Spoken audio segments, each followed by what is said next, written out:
Deci cele două organizații se completează, dacă vreți.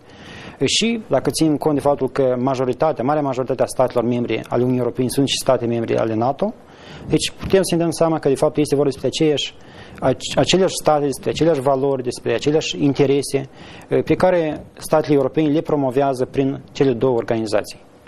Indiferent de faptul dacă vrea sau nu Moldova să adere la NATO, voci de la Chișinău susține că NATO vrea Moldova. Să nu uităm că frontiera de vest a Republicii Moldova cu România constituie un sfert din frontiera de est al blocului NATO, de la Marea Baltică până la Marea Neagră.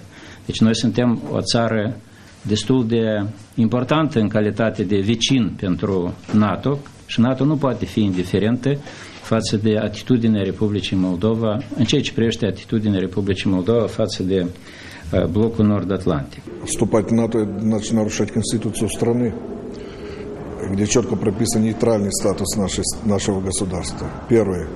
Второе. Если Молдова вступит в НАТО, это реальная живая мишень для ракет любого другого государства, которое будет в той или иной ситуации конфликтовать с НАТО. Поэтому мы в этом случае не становимся заложниками тех политических событий, которые будут разворачиваться вокруг НАТО. А я считаю, что народ Молдовы должен жить спокойно, без всяких угроз, извне в том числе. И если кто-то надеется на то, что НАТО в состоянии прикрыть, защитить ту или иную сторону, то это не так. Discuțiile contradictorii despre NATO au început la 13 septembrie 2001, atunci când NATO a invocat pentru prima dată în istoria sa articolul 5 din Convenție, fapt venit drept răspuns la atentatul din 11 septembrie. După aceasta au urmat mai multe acțiuni militare ale NATO menite să distrugă terorismul. Cel mai mult i-au hulit pe americani rușii. Implicările soldaților americani și a aleaților lor în Irak i-au scos din minți pe unii dintre deputații Gosdumei rusești. George, твоих солдат здесь порвут на части. 250 тысяч отборных солдат Ирака. Они все разнесут. Они всю пустыню пройдут за 1 час. Они взорвут все твои эсминцы. Всех твоих журналистов, дипломатов. Джордж, ты ковбой. Ты остановись, кончай. Ты патроны спрячь подальше на склад. În acest context ar însemna oare o eventuală aderare a Moldovei la НАТО un conflict cu Rusia? Și aici opiniile sunt diferite. НАТО сегодня проводит откровенно антироссийскую политику. Государства, которые являются членами НАТО, они участники этой политики. Если Молдова станет членом НАТО, то она будет причислена к тем странам, которые занимают и проводят антироссийскую политику со всеми вытекающими отсюда последствиями. Каковы эти могут быть последствия для очень слабой экономики нашей страны? Они могут быть просто катастрофическими. Я вам называю только одну цифру, которая уже сегодня называется экспертами.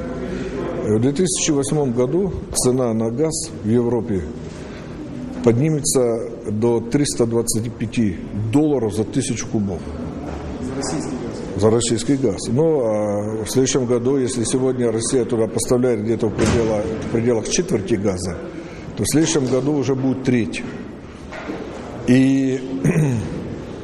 А теперь вот эту цифру давайте увяжем с недавним заявлением посла России на Украине Черномырдина, который сказал, что, безусловно, цена на газ, цена на российские энергоносители напрямую зависит от политических отношений России и той или иной страны. Nu aș pune problema așa. Deci, dați să observăm în trecut, deci, și în prezent, care sunt relațiile noastre cu Rusia. Moldova și-a asumat această neutralitate ca o garanție sau ca o chezășie a securității sale, tocmai fiindcă dorea să nu supere Rusia. Tocmai fiindcă dorea ca în felul acesta să convingă Kremlinul să accepte retragerea armatelor sale, munițiilor din regiunea Transnistria, tocmai fiindcă nu dorea ca să-și deterioreze relațiile economice, să nu, din cadrul CSI-ului și multe alte, să spunem așa, temeri pe care le avea Moldova, că în cazul în care va porni o politică precum țările Baltice, ar putea să deranjeze cumva Moscova. Deci